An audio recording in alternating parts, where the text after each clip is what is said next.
Recording in progress.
Good afternoon, everyone. Thank you for taking the time to participate in today's PT Avia Avian Tbk, or Avia Q3 2023 earnings call. For your information, we uploaded the presentation materials to our website yesterday. Today's earnings call holds a special significance because on this very day, November the 1st, Avia celebrates its 45th anniversary. It's incredible how far we have come since then, and it's a testament to the hard work and dedication of each and every one of our team. As we reflect on our journey, we can't help but feel a sense of pride and gratitude. Our success wouldn't have been possible without the unwavering support of our employees, partners, and of course, all of our investors. Therefore, on behalf of the entire company, I would like to express our heartfelt appreciation for your trust and confidence in Avia.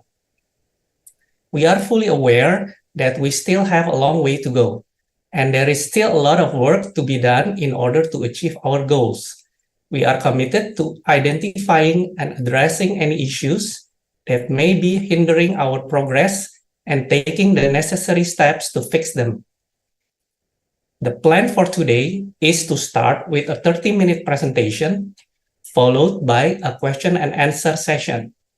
We aim to keep the entire earnings call within 1.5 hours.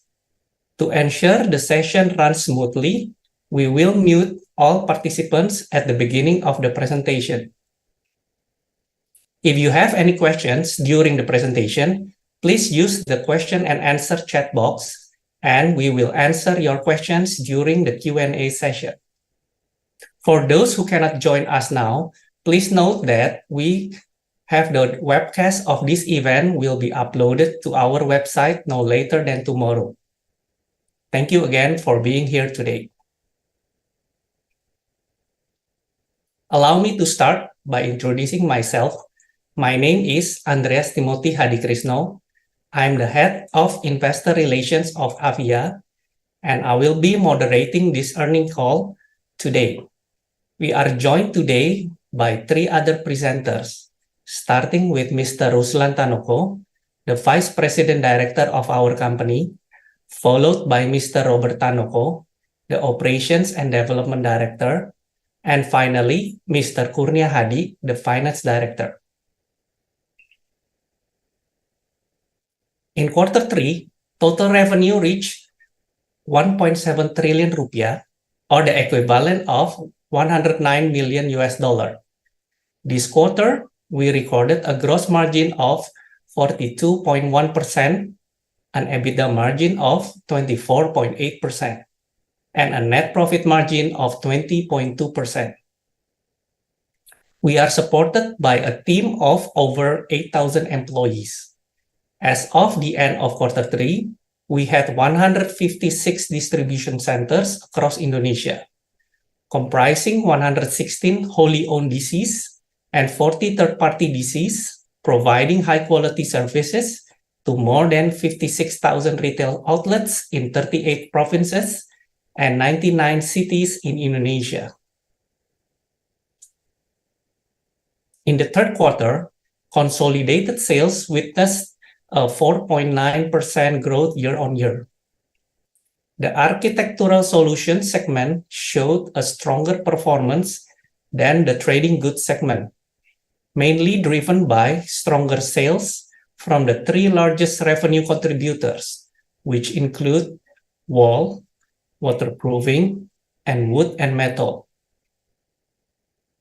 The gross margin of the architectural solution segment witnessed a 4.9% improvement, reaching a level of 49.1%. In addition, the trading goods segment recorded a gross margin of 17.4%, exhibiting a 3.2% improvement as compared to the same quarter last year. The improvement in gross margin has further led to an improvement in EBITDA margin.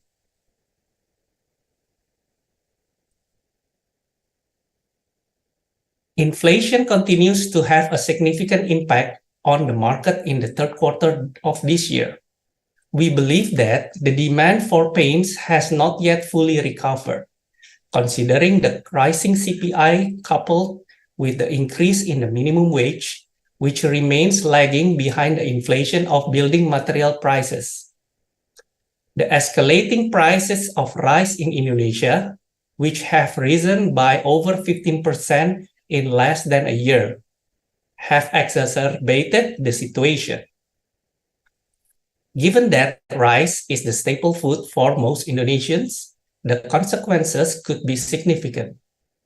Consumers are likely to prioritize their primary needs over any secondary or tertiary goods, making the situation even more challenging. The ongoing issue of weak purchasing power has been evident across various industries. During quarter 3, several building materials companies struggled with their sales, with cement companies experiencing feeble sales growth. In fact, one ceramic tile company reported a negative sales growth of around 5% during the same period. Similarly, the FMCG industry has also been affected by this trend, with several large companies reporting even weaker sales performances compared to the building materials industry. Even one of Indonesia's largest FMCG enterprises reported a negative sales growth, which declined by a low single-digit percentage. Despite these challenging market conditions, we have been able to better position ourselves in the market by offering a range of economical price products that cater to the needs of our consumers. By having a complete product portfolio that covers all price categories at our disposal, we are confident that we continue to strengthen our market share. Our Research, Development, and Innovation, or RDI division, plays a crucial role in creating products that cater to diverse needs of consumers across all income levels. Our recent product innovations have been specifically designed to address the affordability factor of consumers. We aim to deliver the best-in-class products to ensure our consumers across the country receive the best products according to their needs and budget. We launched a total of 5 new products in this quarter, 2 of which are Singapore Green Label certified. In this third quarter, we expanded our distribution network by adding 2 wholly owned DCs, 1 new mini DC, and 3 third-party DCs. By the end of quarter 3, we have a total of 116 wholly owned DCs, 14 mini DCs, and 40 third-party DCs. Within our wholly owned DCs, we have 607 delivery trucks, which enable us to make around 10,300 deliveries per day.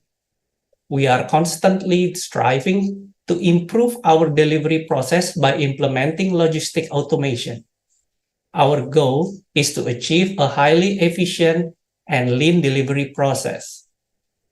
Through multiple technology-driven initiatives, we are able to fulfill 96% of one-day delivery service to retail outlets within 50 kilometers of a wholly owned DC.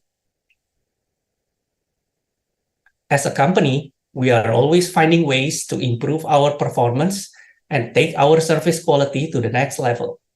In this quarter, we started to roll out express delivery to provide an even faster and more efficient service to our customers and incentivize them to purchase more products from us.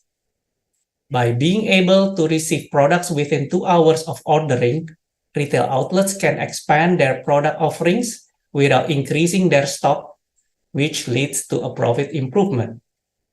We will monitor the effectiveness of this system closely as we gradually implement it to all of our distribution centers nationwide. I will now pass to Pak Hadi to continue the presentation. Thank you, Pak Andreas, and good afternoon, everyone. During the first 9 months of this year, consolidated sales increased by 4.1% as compared to the corresponding period of the previous year. Throughout the first 9 months of this year, more than 55,000 retail outlets conducted transactions, an increase of more than 500 customers compared to the same period last year. Our topmost priority is to establish and maintain positive relationship with all our customers. We are confident that our effort to foster high-quality relationship with our customer will ultimately lead to increased customer loyalty. We still maintain the contribution of our architecture solution segment of around 81%. The contribution of the trading goods segment account for around 19%.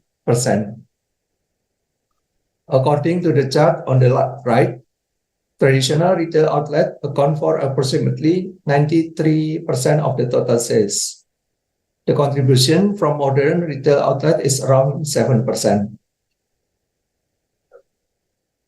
The consolidated gross margin for Q3 2023 increased to 42.1%, indicating a significant improvement of 4.5% compared to the same quarter last year. When compared to the previous quarter, the consolidated gross margin in Q3 declined due to increased contribution from the trading goods segment, from 17% in Q2 to 22% in Q3. Additionally, the EBITDA margin for Q3 was 24.8%, showing a 2% improvement over the Q3 of last year. Furthermore, the net income margin for Q3 was 20.2%, representing an improvement of 1% compared to the same quarter last year. For the 9 months of this year, sales for the architecture solution segment rose by 4.5%, amounting to 4.2 trillion rupiah. As we approach the completion of our economical price product line, we have witnessed a significant improvement in volume growth. In Q3, our sales volume grew by 6.2% compared to the same quarter last year. In the first 9 months of this year, sales volume has also shown improvement, which is a positive indication of growth. Despite the low single-digit decline in YTD Q3, we have succeeded in narrowing the decline gap compared to the first half. We remain committed to our differentiated strategy, capabilities, and product and service solution. We view the difficult environment as an opportunity to become an even more valuable partner to our customer. The architecture solution segment recorded transactions from more than 50,000 retail outlets in the first 9 months of this year, representing over 1,000 additional customers compared to the same period last year.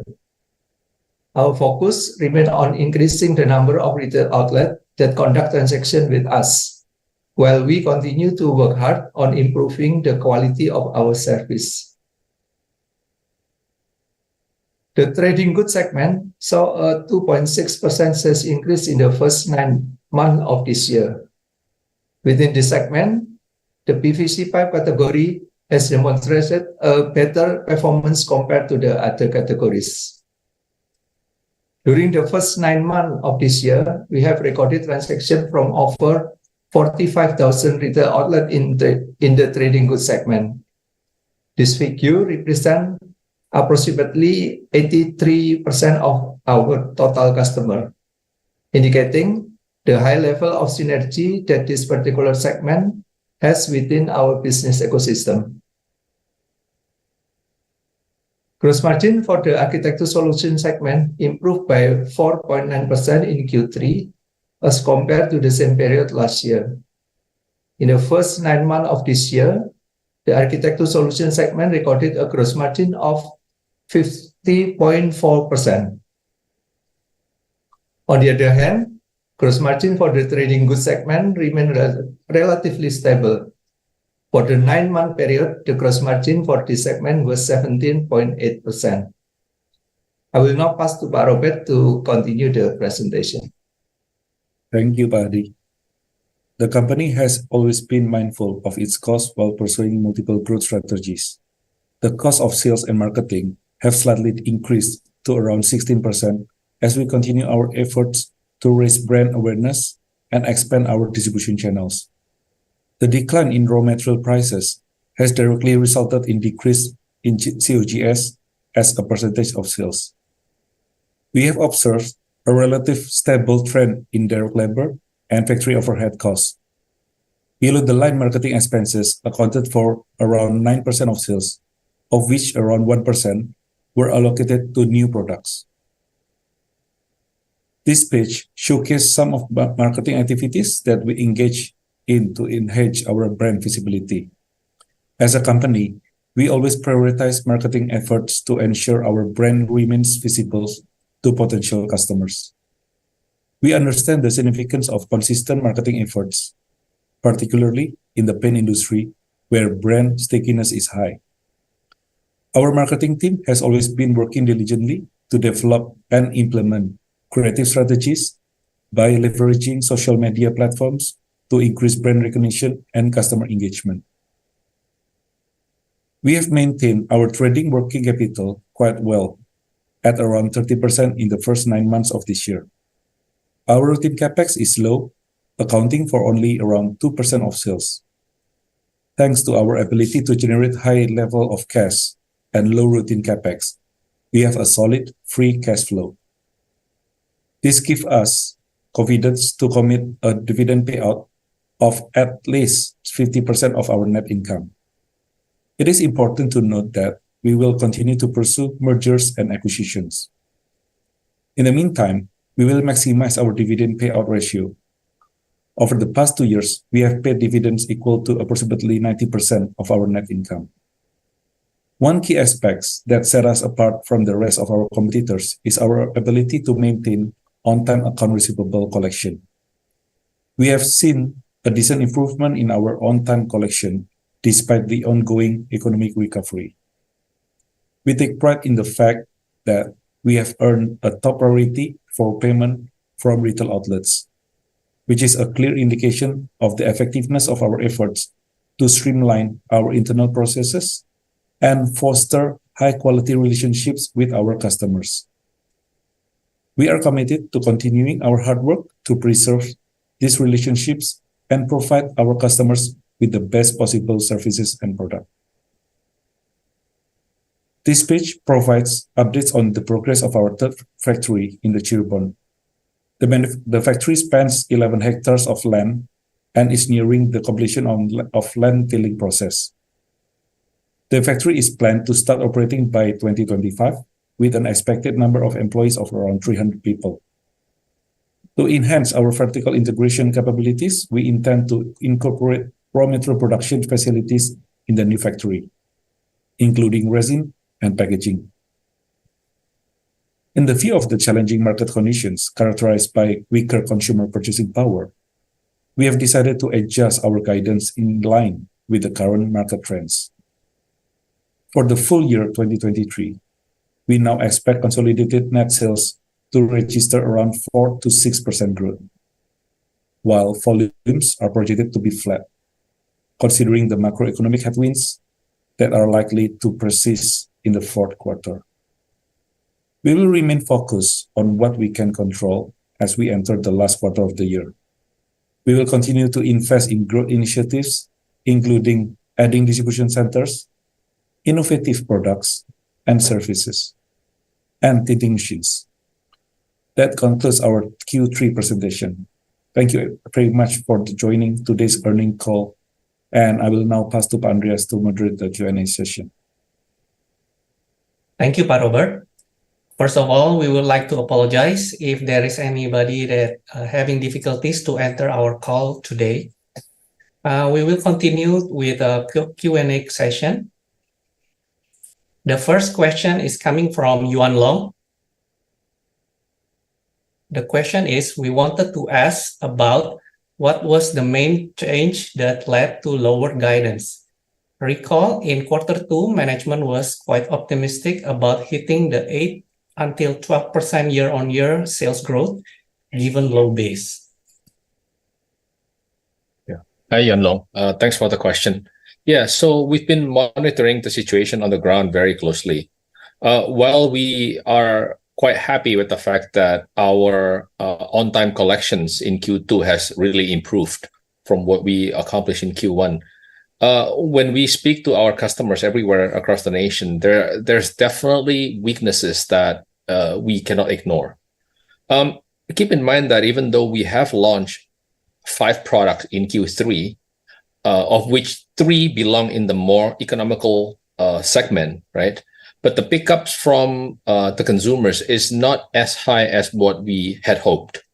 And in our view, we think that this is a clear sign that the shops are really experiencing lack of confidence with regards to this, because we know for a fact that there's still a gap between the prices that we have in Indonesia for paints versus the minimum wage that have been going up for the past 3 years. So in theory, when we see all these more economical products being launched, we were really hoping for responses to be, really great, but we didn't actually see that. So even though not all products were actually launched in the beginning of the third quarter, right? We have Avitex Wiz, for instance. We only launched this at the end of third quarter, which is like September. We have No Drop Basic. We also launched that in August, or maybe actually also September. So short to say that the difference from our belief in the second quarter to what we have witnessed in the third quarter is because, well, these are all products that are, at least 15 to 20% cheaper than what we currently have in the respective segments. And yet the pickup is not as strong.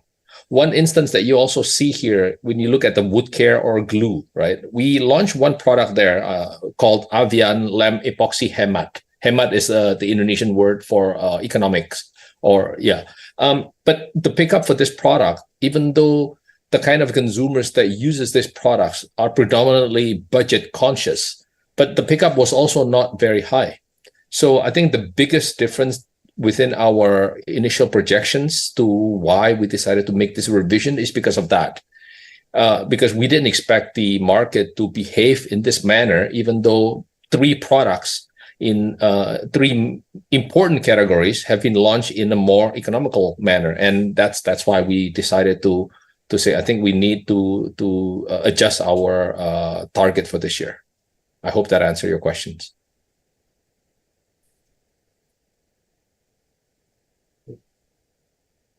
Next question is coming from Mike Frestad. How does the market share look in Q3? Have the new product help us to gain material market share? Thank you for this question. So again, when we look at the Indonesian paint competitive landscape, right, there are a few more products that have been launched into the market. There's a local company who's based in Jakarta who also decided to launch 1 or 2 products. But to be honest, out of the 200 plus paint companies, we've only witnessed maybe less than 5 companies that have been responsive and trying to also launch new products. The rest of the companies have not been launching any new products. So it's very safe to say that we are very confident that we have been gaining market share. And if you look in this waterproofing, for instance, right, the no drop basic in this kind of price range that we just launched, essentially there isn't any competitor that exists in this price range.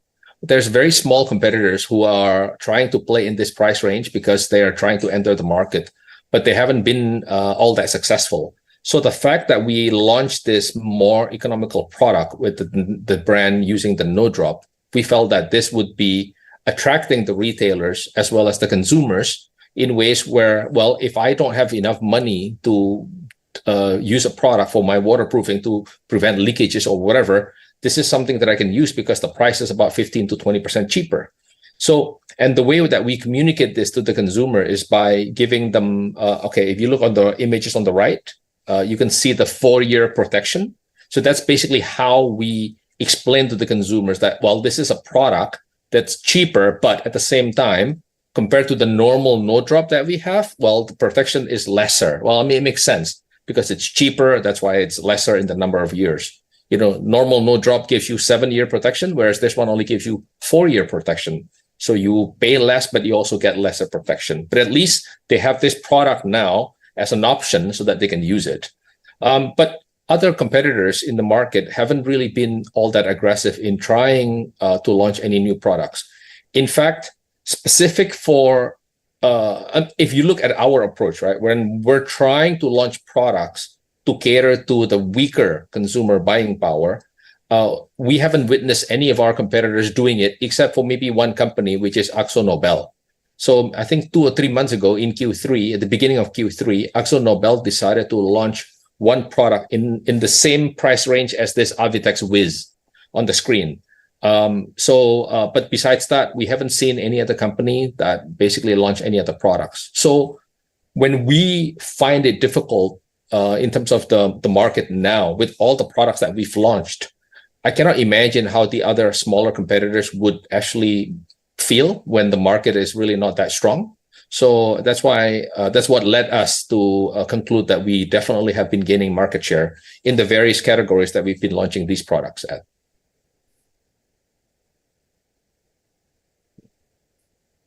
Next, from Sukrit again. Does Avian expect market volume outlook to pick up in 2024, even with the election spending hope? Overall sentiment does not seem to show a pickup spending. Yeah. So, I mean, as a company, right, whether it's good times or bad times, right, we're always trying to find opportunities. And to be honest, I am quite excited as a company with regards to all the things that we will do and implement next year. I cannot share everything with you guys at this point in time because a lot of it will definitely, we try to disrupt the market. And what we're trying to do with regards to our approach next year is to, okay, what else can we do to basically introduce all the products that we have into the market, trying to push, right? Which is why one important slide that I decided to share here is the use of the express delivery. So in my mind, that now that we have a lot of products that we've been introducing in the past few years, right? This is an extension to that strategy. Because when you go to the shops, right, you will see a lot of paint products that they carry from various suppliers, right? So if our approach also doesn't change, if we just keep asking the shops to carry more and more and more inventory, I think they would find it to be extremely challenging. And you can see it now, which is why when we decided to launch this, right, we only have this now in less than 20 DCs, right? Because we mentioned that we are doing this gradual launch. But by the end of the year, all of our DCs will have all these 3-wheelers. And short to say that the whole 3-wheeler idea is really to give shops options, right? And the key message from us to the shop, to our customers is that, look, you can improve your profit margin without involving any capital, right? Because we have DCs everywhere, meaning that when we want to deliver something to you, well, we can do it in less than 2 hours.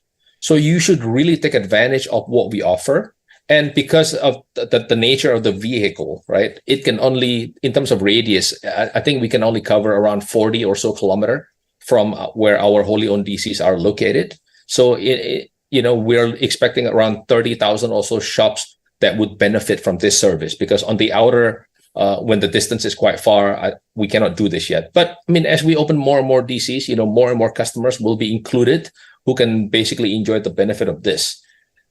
So I think going back to your question, even though election is happening next year, right?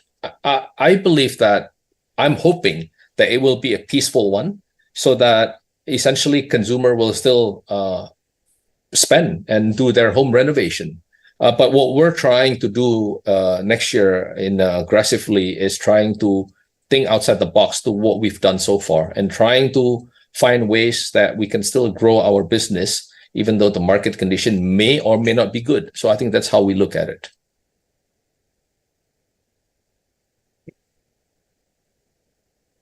Next, from Sukrit again, could you share how much of the increase in marketing costs is attributed to new product launch, and how much is for existing product to fend off competition? Yeah. So if you look at the BTL here at the bottom, right, we indicated that the BTL for new products account for around 1%. The element of this obviously is when we needed to be very aggressive in trying to get the shops to buy more from us. But beyond that, right, beyond the BTL, you can see that the sales and marketing went up by 1% compared to last year. A lot of it is basically has to do with the branding activities that we've been doing. So we have a few competitors where, when they're trying to persuade our top customers, that's basically what they do, right? They paint all the shops within their branding and everything else. When this type of threat is actually happening to our top customers, well, we have to defend our positions. And therefore, we've been also increasing our branding activities in all regions, not only in Java, but also in many parts of Indonesia. And we also have to do branding and repainting and all these things. So in order to defend our positions. But beyond that, the existing products that we have, we did not increase the BTL budget, because we only increased them for the new products. For the existing one, they barely go up.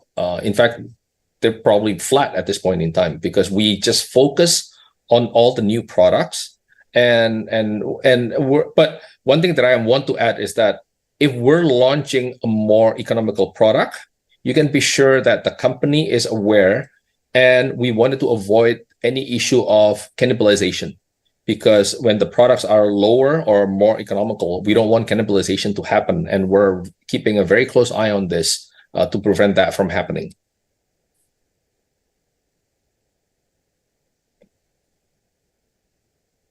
Next, we go question from Giovanni. Would you mind to share the current purchasing power condition, especially on wall painting segment, and how the Avitex Gold that has been launched fit well in the market? Is it able to gain market share from the market leader Nippon Paint? Avitex Gold continued to be tracking very well within our expectations. I mean, to be honest, above our expectations.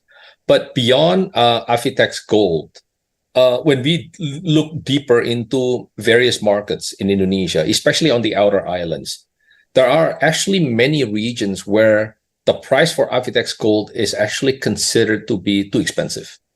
So in those regions, right, what we had to do is to actually push with other products. So at the beginning, we believe that Avitex Gold has a market everywhere. But then as we go deeper into the various cities in Indonesia, the 99 cities that we cover, there are plenty of cities where Avitex Gold is actually considered to be premium. And therefore, in those regions, we need to push with Avitex Wiz, sometimes with Aries Gold, or sometimes with Aries Bling. But our overall strategy with Avitex Gold in trying to enter that more premium in the mid-tier wall paint has definitely been getting market share from, I wouldn't say not only Nippon in particular, but a few other competitors, because Nippon is not the only player in the mid-tier wall paint. But we continue to do very well with Avitex Gold. In fact, we just completed our new television advertising for Avitex Gold, where the new idea, because the name is gold, so we're actually using our three-wheeler for the express delivery, and we paint the whole body in gold, so to catch people's attention. I think the new advertising has been launched in the past few days, if I'm not mistaken, and that's basically what we'll be doing. So we will use that new television advertising on the Avitex product from now on to really get the momentum going even faster. This is the first time that Avitex Gold will be aired on television, because before this, we weren't advertising it with Avitex Gold. It was a different Avitex that we were using. Okay. Next, a question from Ali. Why did architectural margin come down in third quarter on Q? And what was the architectural margin in year-to-date 9 months in 2022, please?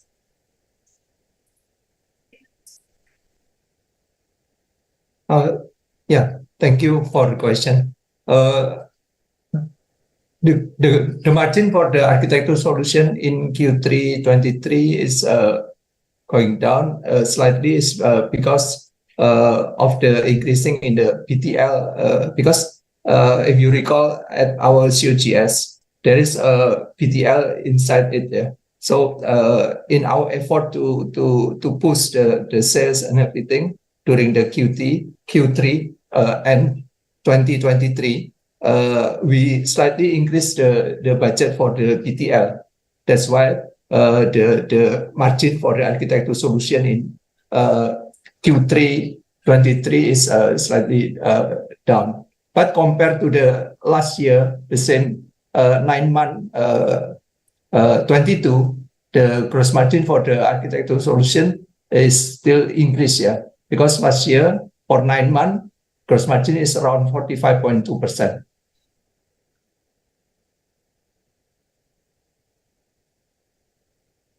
We go to next question from Divya. Can you provide some outlook for promotion spends? It has been stepped up to 10% versus usually 8%, and ATL also higher, so total is almost 12% of sales versus 10%. Is this higher level just for Q3 or expected to continue? Yeah, so I think what we have been looking into our response to the market, Divya, is that at any shops where I mentioned earlier, right, when we are under threat from any competitors that wants to get more market share from us, then we need to definitely retaliate.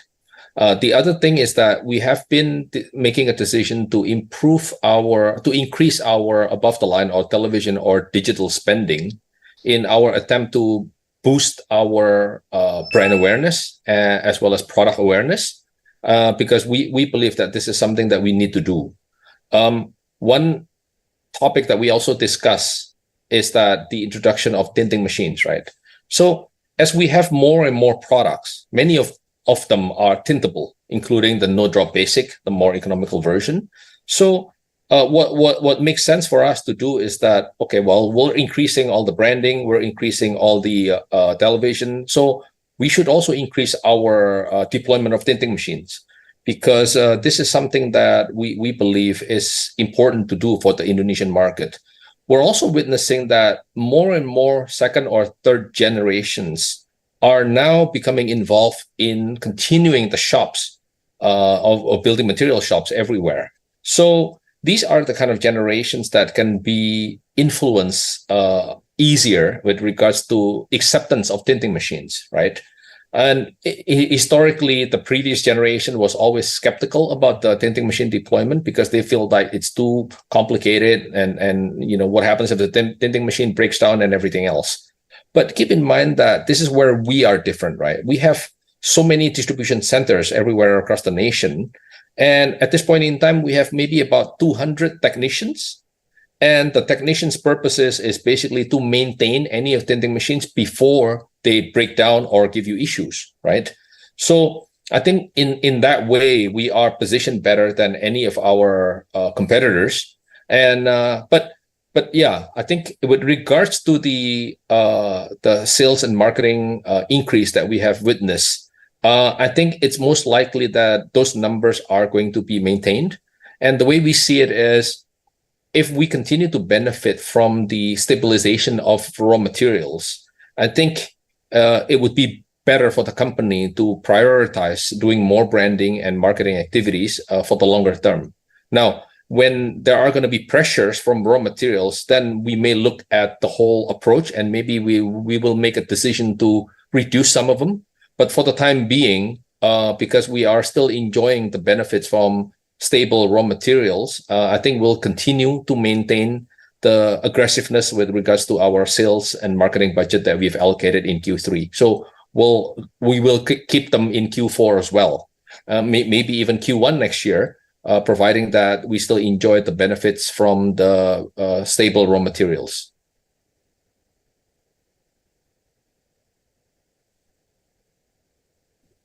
Next question from Yuan Long. Has two questions.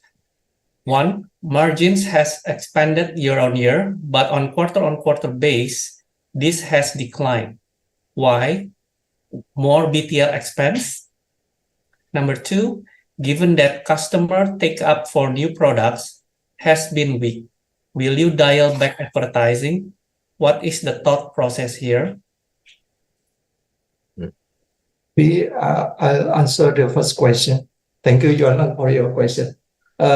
When talking about margin, consolidated margin, I think there's three factors that affected the margin. Number one is the raw material, of course. Number two is the BTL. And number three is the contribution from the architecture solution and compared to the contribution of the trading goods. Talking about the raw material, I think, because of the increasing in the oil price, the effect on us is on the oil derivative material like solvent and monomers, the raw material for the resin. Yeah. So in average price for October, for instance, for those material increased around 6 to 7% compared to September. And this type of material contributes around 20% of the total materials. For other commodity raw material like TO2 and SPO, effect on price will be more on the supply and demand. Yeah. But when we're talking effect on COGS, because of the buffer in the finished good inventory as well in raw material, up to September, our costs per unit still decreased compared to September last year. The second factor, the BTL, because of the latest market condition, as Pak Ruslan also explained earlier, we need to be more aggressive in the marketing effort. So this translated to a higher BTL contribution to COGS. And lastly, for the sales contribution from the trading goods in Q3 is increased quite a lot, from 17% in the first 6 months to 22% in Q3. So it's also dragged down the consolidated margin. Hopefully it can answer your question, Yuan. Yeah. So the second question, Yuan Long, with regards to if the pickup from the shops are relatively weak, will we dial down on the BTL spend and marketing and everything else? So this is why we believe that the express delivery was important for us. Because if we didn't have this, I think we'll continue to face challenges with all the products that we have, as well as all the new products that we've launched, right? And the fact is, we have been planning to launch more products next year, the different categories, to complete our product portfolio. Because again, I think if we reflect on many paint companies around the world, okay, one, for example, which is the nearest to us, is Asian Paints in India, for instance, right? They continue to launch more and more products. If we look at our waterproofing product, for instance, we still have less than 10 products, but Asian Paints have more than 30 different products. So, that gives you a bit of a glimpse with regards to, okay, why are we continuing to launch products? But I think the trick is, now that we've been launching all these products, how can we get the shops to buy from us, right? So this is where we believe the role for the express delivery is important, because the ultimate key message to them is that, hey, make more profit, but you don't have to commit any capital, right? No stock, make more profit. You just offer our products, whatever they may be, and then we'll deliver it to you in less than 2 hours. And if we can do this everywhere across the nation, I mean, imagine yourself if you're a shop owner, Yuan Long. Would you say no to a less than 2 hour delivery, right? Where you can offer this, whatever products that you want from us, and then you'll get the products in less than 2 hours. So this is why we believe that, okay, this is an important step for us to take, so that even though customers are very happy with 1 day delivery, but if you want to offer something new to consumer, they're not going to wait 1 day. But will they wait less than 2 hours? Most likely, yes. So this is how we're going to couple the strategy that we have within the product innovation side with the push with the express delivery. But if you go back to the marketing spend or the BTL that we do, okay, first of all, I explained the BTL is predominantly for new products, right? For the existing ones, they're more or less the same in terms of budget and everything else. And secondly, the marketing has a lot more to do with the branding or with the repainting of the shops and things like that. But no, I don't think that we'll dial down what we've spent so far in Q3. In fact, we'll continue to maintain that aggressiveness in Q4. But we're really trying to maximize more that the shops can buy by various strategies, one of which is the express delivery. I hope that answered your questions.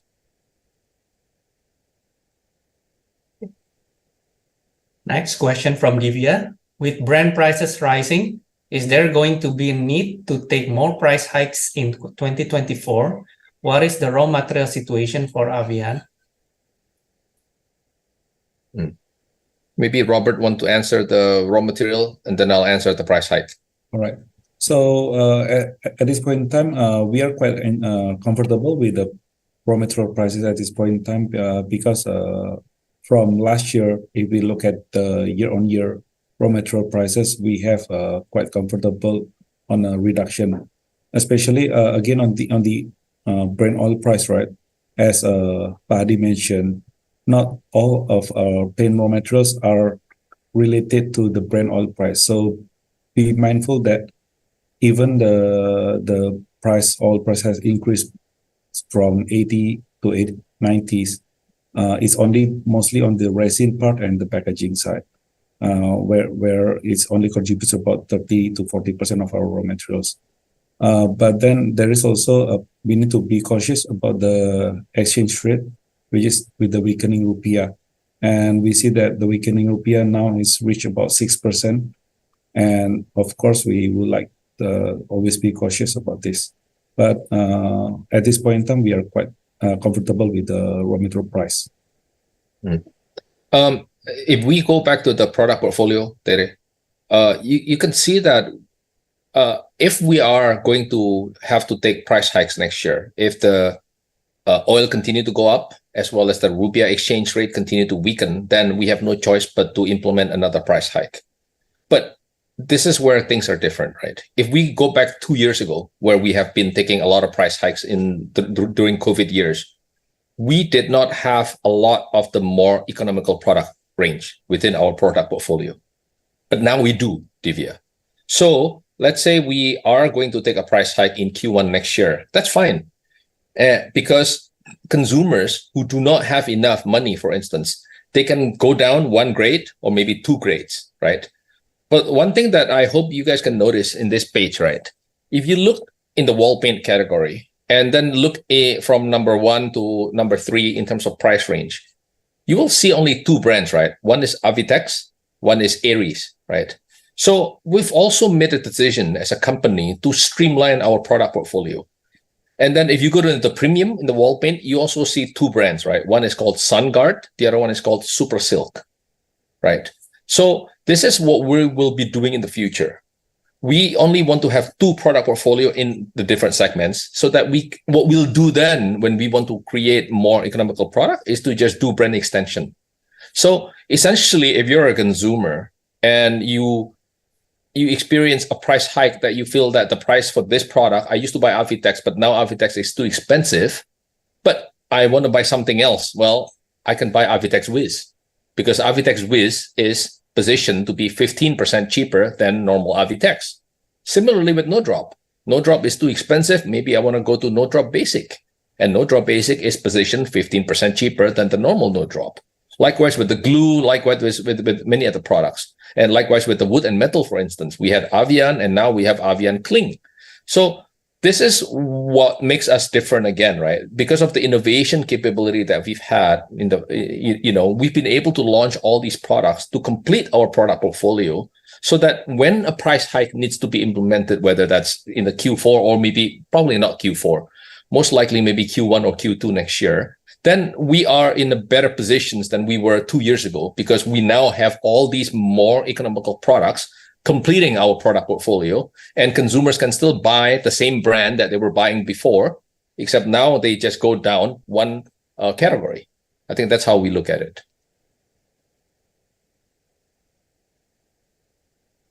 Okay. Next question from Ali. Please, can you elaborate on how valuable express delivery is for the retailers? Does this make that much of a difference if they can get products in 2 hours versus 1 day? The big difference, Ali, is that when you want to offer new products to your consumers, right? So imagine you're a painter, you're a homeowner walking into a paint shop, right? And then the paint shop say, hey, Ali, would you like to try this product? We have this new product. The product is good. It's cheaper. So if you have less budget, you can use this, right? The moment you say, yes, all right, I'll try it, okay? Before express delivery exists, what it means is that, okay, can you come back tomorrow and try this? But do you want to wait until tomorrow? That's one question, right? So what we're telling our customers now is that, hey, you guys need to maximize this, right? We're pushing this concept everywhere across the nation. As soon as they are launched into any particular DC, we make sure that all the shops there know that the express delivery is now present in your DC and take advantage of it, right? Because the ultimate goal is to get the shops to offer more and more products that we have, okay? All the products that you saw just now in that product portfolio is quite vast. And I tell you, we have way more than that, which is not listed on that page. So how do we get them to buy more of this? Well, we are hoping that this will be a game changer. Because if any of our competitors wants to copy this, well, it would require them to have as many warehouses as we do. Because if they don't, then the number of retail outlets from our competitors' point of view that can enjoy it will not be more than 30,000, but maybe only 10,000, right? So we definitely have an edge over our competitors when this service is really being enjoyed by our customers. But the ultimate goal here, Ali, is to get them to try and sell more of our products that they've never sold previously. So the short-term results that we've had from the 20 or so DCs that we have launched this express delivery is very promising.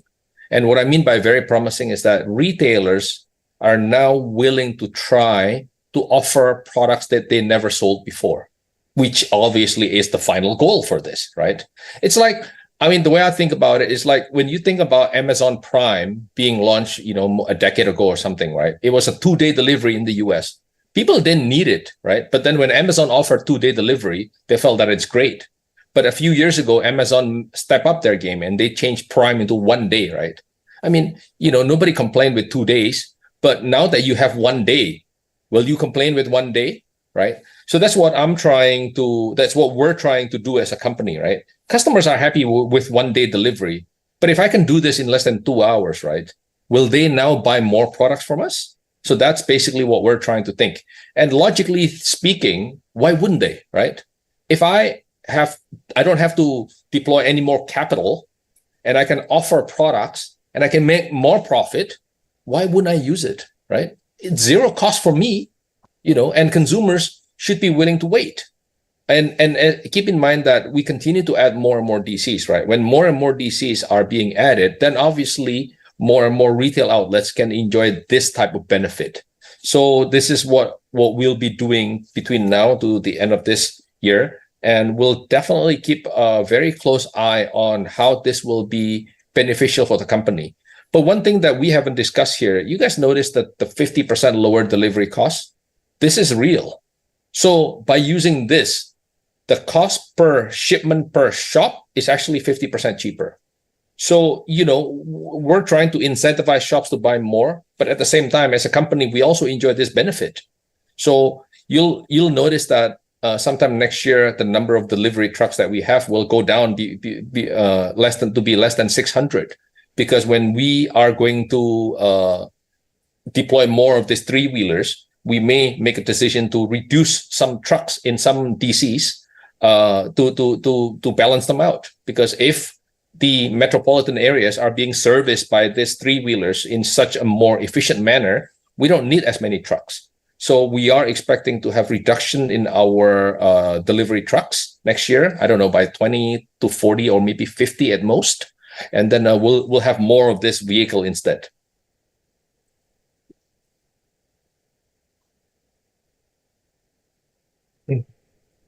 Next, from Ali again. Please, can you elaborate on where you expect gross and EBITDA margins to be in 2023 and 2024, given current raw material prices and your pricing strategy? Okay. Thank you for your question, Ali. I think if we want to look at the full year 2023, I think we should look at the Q4. Yeah? I think for raw material, as explained by Pak Robert earlier, not all of our raw material is affected by the oil price. Yeah? So we still feel quite comfortable with we can maintain the raw material costs. Yeah? But for the contribution of the trading goods, I think will be similar with those in Q3. And for the BTL, I think we still maintain our effort in marketing. So we can assume that the gross margin for the Q4 will be at the same level with Q3. So the full year gross margin, I think, for the 9 month, the gross margin is 44 point something %, right? So I think if we see that the Q4 margin will be the same level with Q3, I think the full year margin, gross margin, will be slightly lower because it's affected by the lower gross margin in Q4. For the operation margin, I think historically our operating expenses is over around 19%, but for Q3 it went up to around 20%, yeah, because of DC expansion related costs and also because of more aggressive marketing approach. So if we assume that the operating expense in Q4 also at around 20%, so I think the EBITDA is also affected, also slightly decreased compared to the YTD Q3. Hopefully that's answer your question, Ali. Thank you, Pak Hadi. So next question from Bhavesh. While peers may not be launching products in economical segment, what are they doing on pricing/ASP? Are they cutting prices to pass on cost benefits to customer? The answer is no. We haven't seen any of our competitors slashing prices in the market at various categories, but we have seen aggressiveness also in their sales and marketing effort. So we're not the only company that has been increasing our BTL activities. I mean, some peers have also done similarly. But many of the smaller companies, I think they tend to take a position of wait and see. The fact is, that's what they were doing also throughout COVID, right? When sales were impacted in COVID, when profit margin went down in COVID, they also didn't do anything. So the fact that now we're, operating in normal conditions, no longer COVID, they also didn't do anything. So really, the market is really dominated by just a handful of us. And when it comes to the battle in the market, it's just, again, a handful of us. The rest really don't do much. They just wait and see. But again, because of the nature of the ready mix dominance in Indonesia versus tinting, price drop, cutting prices in Indonesia is really not going to happen. I was listening to a few results from Asian Paints this past few months. And if I'm not mistaken, they have actually been reducing selling prices in India because they were aggressively also raising prices there. Obviously, the market dynamic and the conditions is different there because it's more than 90% of sales are coming from tinting machines. So the stock that retailers carry there is not as high as stock as retailers carry in Indonesia. So in India, price being reduced is a normal activity, but definitely not the case in Indonesia. So competitors, other than those handful, really don't do anything much. I think they're just waiting and seeing, and they're just accepting the fact that the market is weak. Well, we're trying to do different, right? We're trying to explore more products. And like I said last time in the earnings call, right? My team and we every year we go out to look at the different markets in the region to see whether we can learn about all the different products that we may need to have within our product portfolio. So we already plan out what we need to launch next year. And we need to know, we already know what it is that we have to be doing next year.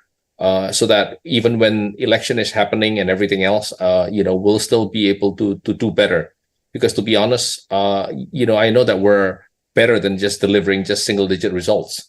So we are pushing extremely hard next year to try to go back to how things were before COVID, so that we can continue and deliver double-digit results. That's what the aim is.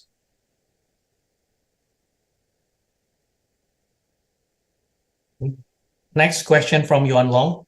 For the 20 DCs that you have rolled out three-wheeler service, how has the uptake been amongst your customer base within that 40 kilo or 50 kilometer radius? I appreciate the logic, reduce working capital burden for dealers, but do the dealers understand this too? Is competition copying what you are doing? So far, Yuan Long, no competition has been copying, but now that we've shared it here, so you can guess who will most likely copy this idea. But nevertheless, right, it all comes down to, this is not the only thing that we'll be launching, right? There's a lot more initiatives that we'll be doing to complement this, which I cannot share here. But to give you an answer, a short answer, in around the 20 DCs that we have been launching this, right, that three-wheelers exist, the uptake is certainly very promising, right? And ultimately, what I want to get at is for the shops to offer more of our products, because that translates to new sales, right? That translates to them not buying anything ever, and now, let me try this, right? Because what will happen logically is that if you are a shop owner, right, and you start to sell, the same product 2 or 3 times, right? Maybe by the 4th time, you'll make a decision, okay, maybe I need to carry a little bit in inventory, right? Because, I can sell this product now, and I don't want to wait 2 hours every time.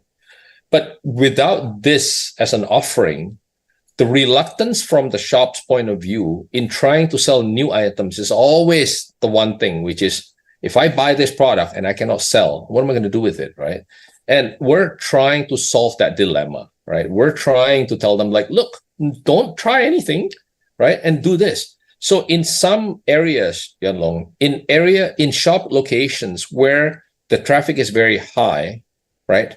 We're now able to go there and offer them, look, if you feel that by us placing a sales promotion boy or sales promotion girl in your shop can help you to sell more of our products, we're willing to try it out. And it costs you nothing. You don't have to carry extra inventory. We just get our people to offer more products where you can make more profit using this three-wheeler concept. So I think, this is how we see the benefit that will be, everywhere in the country. And that's why we make a decision, 20 locations showing good results. I don't want to wait anymore. We ordered around 150 units or something of this three-wheeler, and then we're just going to deploy everywhere. So, and you can see here, this is an actual photo. It's not a 3D image. So we're doing branding and we're sending this everywhere in the region between now to the end of the year.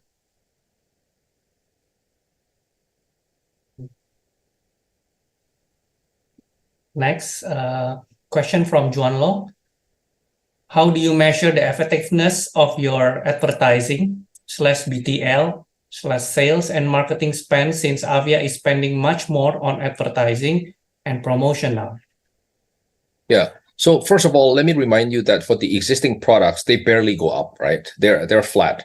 So the increase is really because of the new products, right? And more of the new products are in the wall paint category, right? Maybe one in the more economical waterproofing, and one more in the glue, for instance. But the way we see it is that in times now where shops are really reluctant, while they're not taking advantage of the express delivery, right? If the express delivery is not yet available in their region, right? Then the only way for us to get them to buy more from us is by giving them a very an incentive, to the extent where they're gonna say, "Wow, this is crazy! It's so appealing to me, so I'm gonna try to buy that product," right?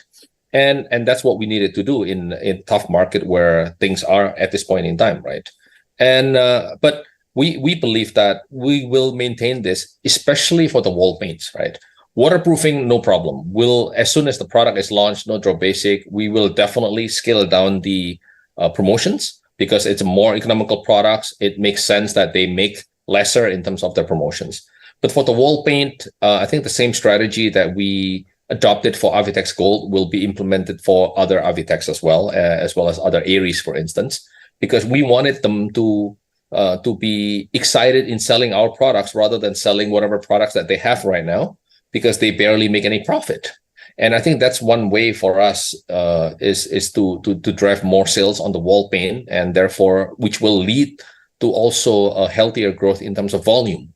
And we're really identifying areas where the different product needs to be pushed. So like I said earlier, in cities where the buying power is relatively weak and Avitex Gold can only be sold at a few locations, then obviously we will try to push for more products, which is more economical, so that, you know, that particular market can accept the positioning of the new product that we're trying to push there, whether that's Avitex Wiz or Aries Gold or Aries Bling, for instance.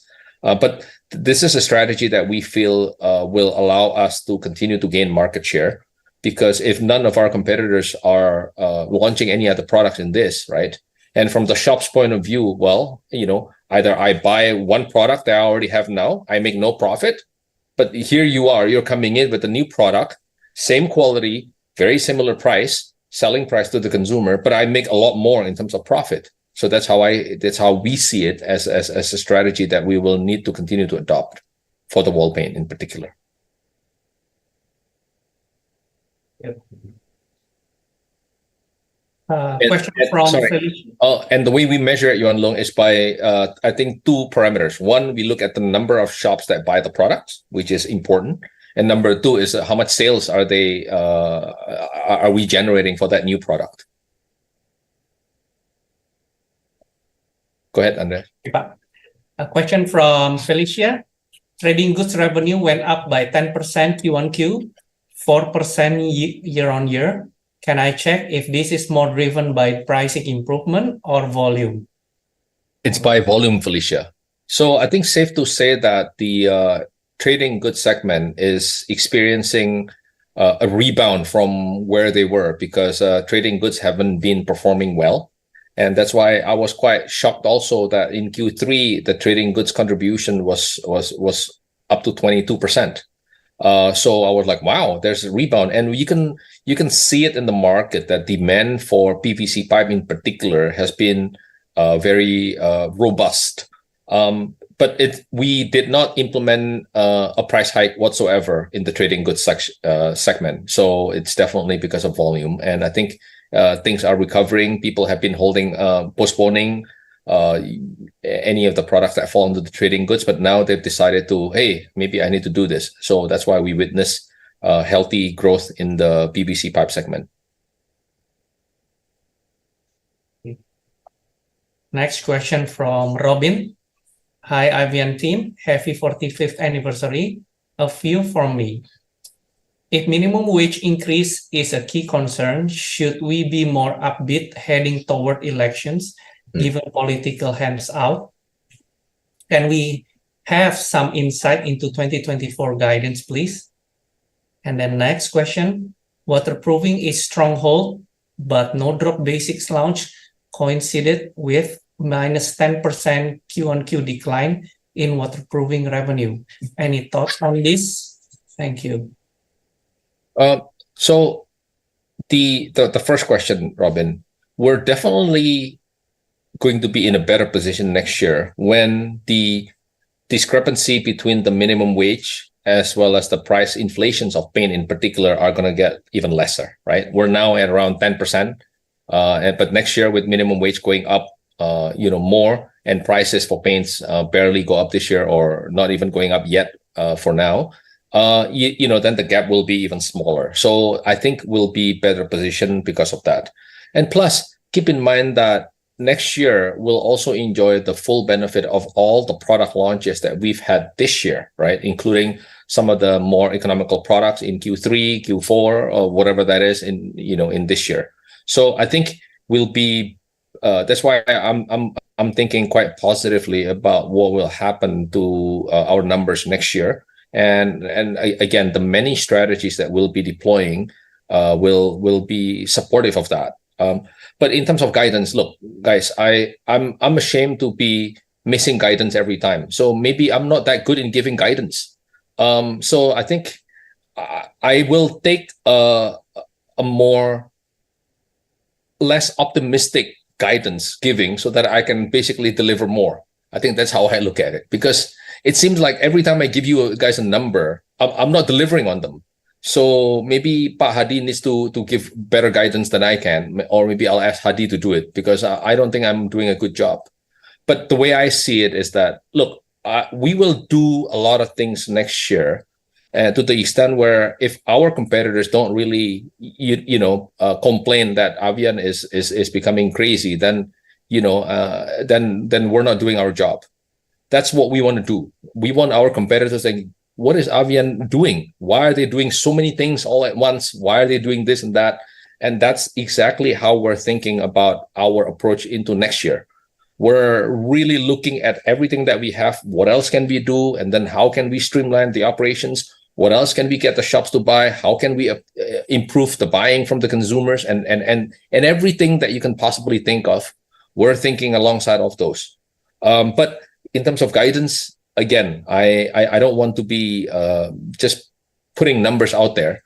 I'd rather give conservative numbers, and hopefully I can really outpace them. But in my mind, I mean, when I'm giving targets to my team, it is certainly going to be in the double digits. We never give them a single digit target, always in double digits. But the fact is we haven't been delivering. So that's what I'm trying to change now, because we have to make some changes. Otherwise, it's not going to be good for the company. And secondly, you mentioned that the no drop revenue in Q3 dropped by 10%. I don't think that assessment is true, Robin. Pak Hadi, I think if you look Q3 versus Q3, did our waterproofing this year drop by 10%? Not really, Pak. This is minus 10% Q on Q, Pak. Q on Q. Oh, yeah. Okay. Is that true? Because I think in Q3 we also launched the no drop plus 3-in-1. We'll get back to you separately on that, Robin. Okay. Okay, can we go to the next question, Andreas? Yeah, Pak. Next question, question from Jun Leong. How are inventory levels at the dealers or retailers? Yeah, so when we enter Q2 or the first half of this year, Jun Leong, the inventory levels, I mentioned that they're back to normal, right? But when we look at Q3, I think retailers are starting to feel a bit more build up, because they're not seeing consumers walking in and buying, right? And I think the fact that many other FMCG companies, reporting poor Q3 performances also is an indicator that the market is pretty weak, right? And one thing that we noticed that we read on the news is that the fact that rice prices in Indonesia went up by 15%, and everybody eats rice in Indonesia. So that's not a good thing to be seeing in the market. But now, because of the the multiple approaches that we're trying to do, we believe that retailers are sitting on higher inventory levels than they were in the first half. So that's why we felt that, look, we don't have any choice but to take a more conservative approach in Q4 and have to reduce our guidance for this year, because retailers are really not buying as much as they want to, because in their minds, consumers are not walking in and buying more product from them. So we believe that retailers are definitely sitting on higher inventory levels compared to what they had in the first half this year, Junyo. But not as high as during the COVID time. That's for sure.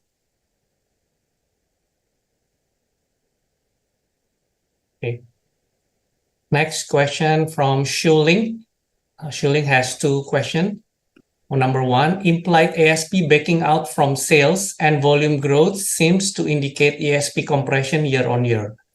Can management share if this tallies with internal NOS and why this is so? Is there downgrading?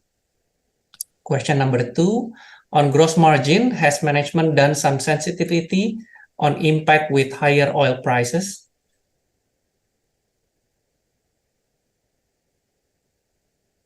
Yeah, I think for the ASP, because we launched some of the more economical products, so on ASP is also affected. Yeah, so we see that slightly decline on the ASP in general.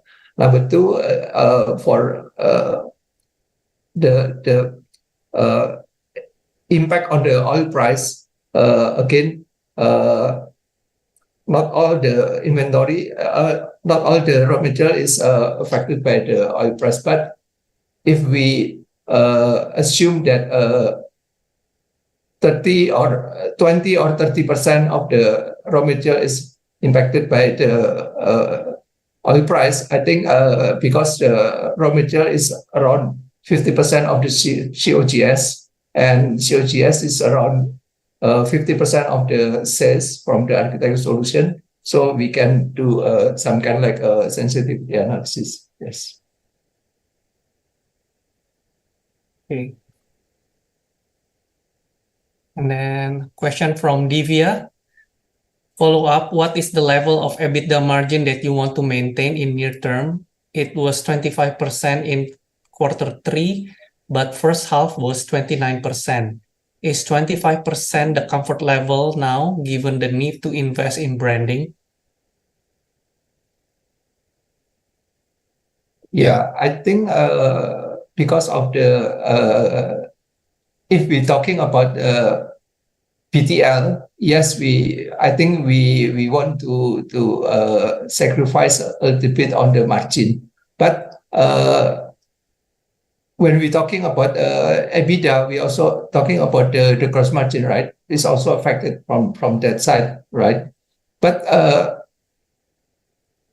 on the raw material, I think we're quite comfortable that we can maintain the margin quite okay. So I think the effect on the EBITDA, if we can improve the sales in the coming years, I think we will maintain at the level back around 26, 27. Yeah, I mean, to add to that, Divya, I think 25 is definitely too low for us. We'd like to do it. But look, which is why I think if we go back to the whole idea of express delivery, right? Not everything that we do need to cost us money, right?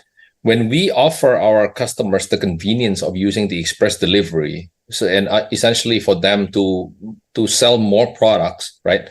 We don't need to offer them anything except that it will take them less than 2 hours to get the goods, right? So express delivery, it really does not cost us anything. And to improve on this, right? When we are going to reduce the number of delivery trucks that we have, we're also trying to balance, the small capex that we'll deploy to add the three-wheelers. And then we sell some of our trucks. If we sell our trucks every 8 years, right? So when we sell them, then we're not going to replenish them. We'll just use the three-wheelers instead.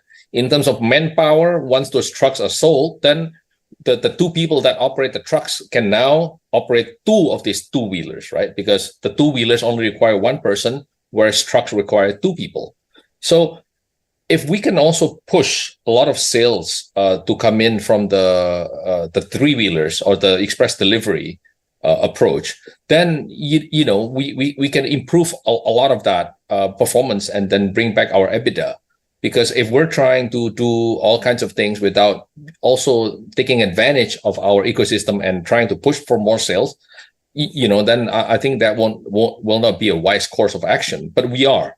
So we're fully realizing that we've been spending money on doing branding, on doing advertising, on doing marketing, blah, blah, blah. But at the same time, it's like, okay, is there things that don't cost us extra? Is there things that don't require any money to come out from the company's pocket? Well, this is it, right? If shops all of a sudden start to buy all the different products that we have, it doesn't really cost the company anything. So, I think we can improve the EBITDA that we did in Q3 so that we can go back, maybe not as high as 29, but at least we're aiming to be in the 27-ish level. That's how I see it.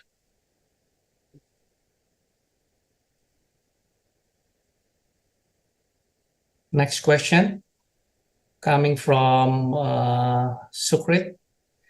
Thank you for the previous answer. I have a couple more. What is the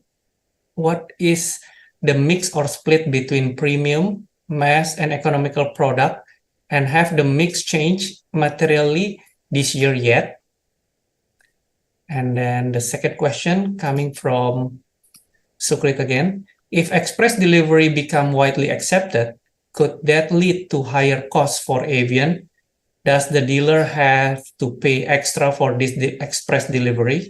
How much volume-wise can dealer order under this express delivery? Thank you. So if we look at the product mix that we have, no, we haven't noticed any significant changes to the contributions for this. It'll be a bit difficult for us to give you a comparison in terms of the sales breakdown now, because we already share enough within our pie chart, and I don't want our competitors to gain even more insights on the detail or even on the breakdowns of our product portfolio. But if on your second question with regards to express delivery, right? The express delivery can ship up to 500 kilograms. So the box that you see at the back of that will have the capability of delivering up to 500 kilograms at once. Whereas a normal truck, a four-wheeler truck, will have the capability of delivering about 3,500 to 4,000 kilograms. So this is definitely only 1/8 of that. But in terms of costs, like I said here, it's actually cheaper to be delivering this by this, because the fact is, even though we have all these trucks, right? What you guys may not know is that the trucks are not always full, okay?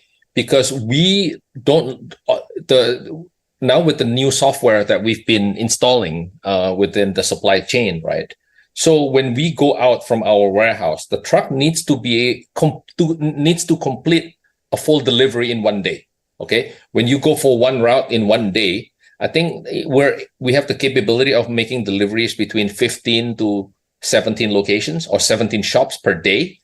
So that's what the truck needs to do.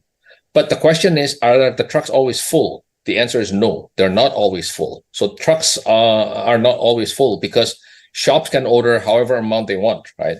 So in fact, we believe that within the 30,000 shops, which can be covered, around the 40-kilometer radius, we believe that they can actually benefit more from the three-wheelers. But we don't think that it will cost the company extra, because the number of three-wheelers is only about 1/5 of a truck. And then you only require one operator, right, for this, right? And the other benefit is that you don't have to pay such an expensive maintenance. For cars, the maintenance fee every year is expensive. This is essentially a motorcycle, right? So maintenance for motorcycle is very cheap. Another issue is that for trucks, you have to buy petrol, which is a lot more expensive. And then this is a motorcycle. So you can buy subsidized petrol because this is a motorcycle. So when you combine all those benefits, right, we believe that having the express delivery will not be adding to the delivery cost that we have. And so we're quite confident we can do this well. And obviously the goal is for this to be adopted at all shops. And but we are still limited to about 40 kilometers because you can't drive a motorcycle if it's beyond that. I think we just think that it's too far.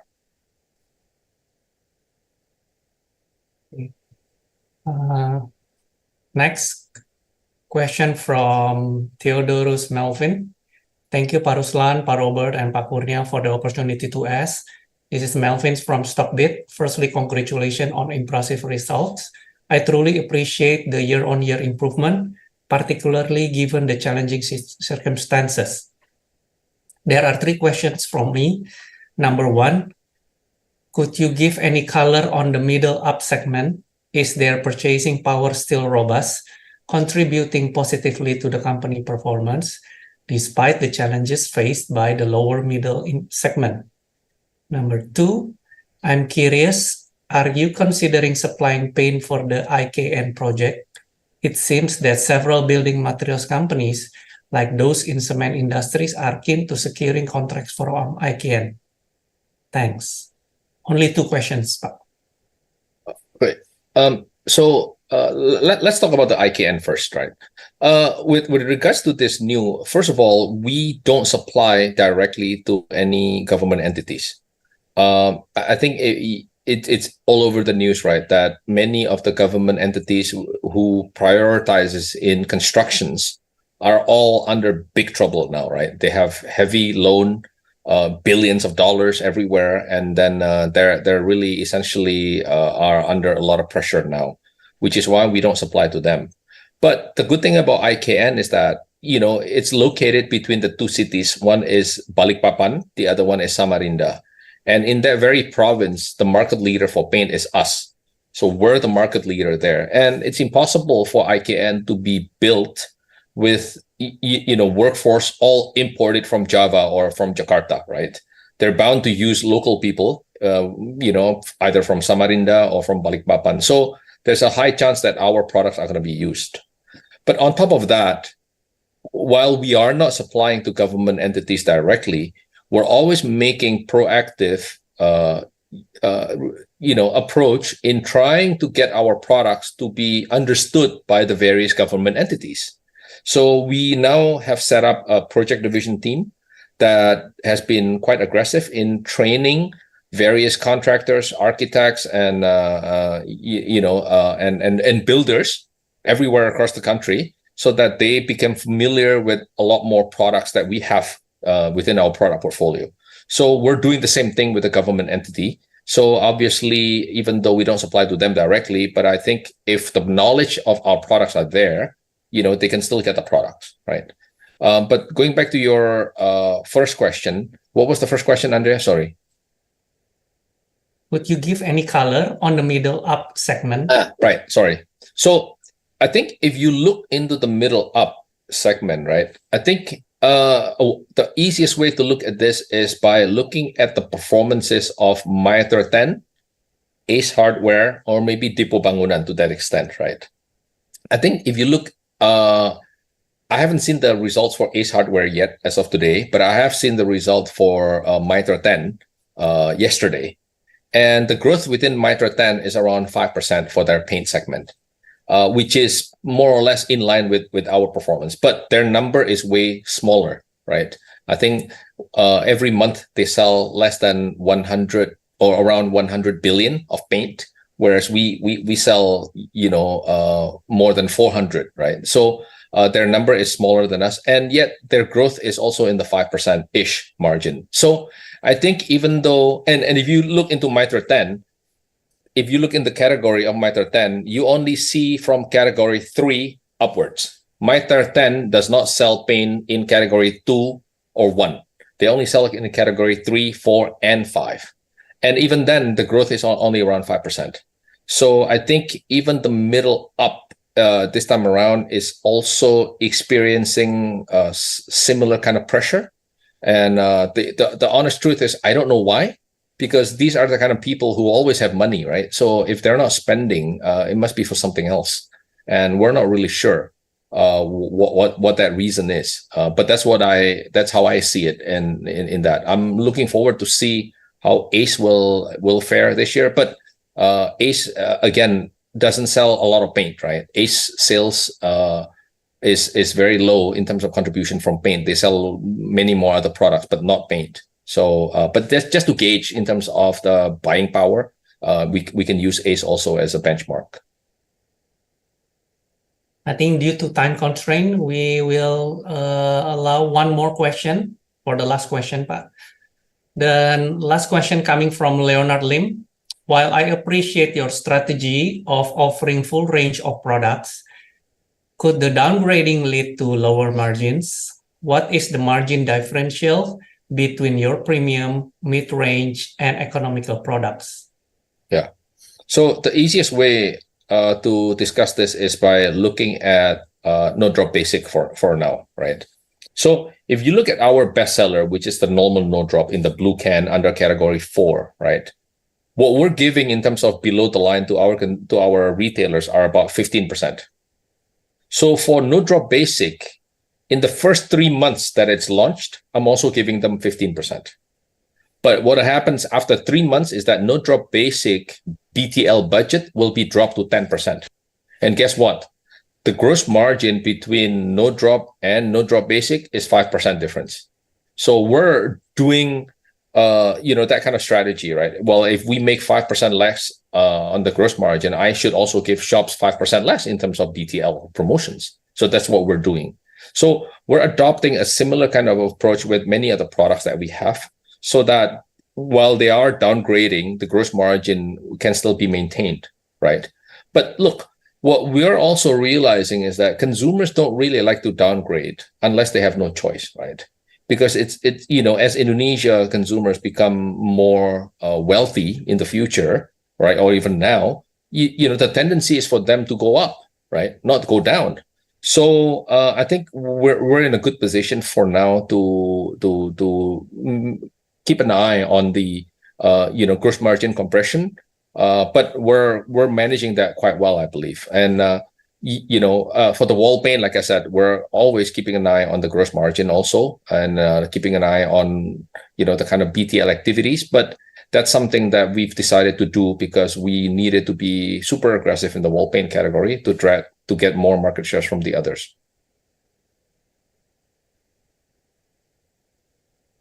Okay. Thank you.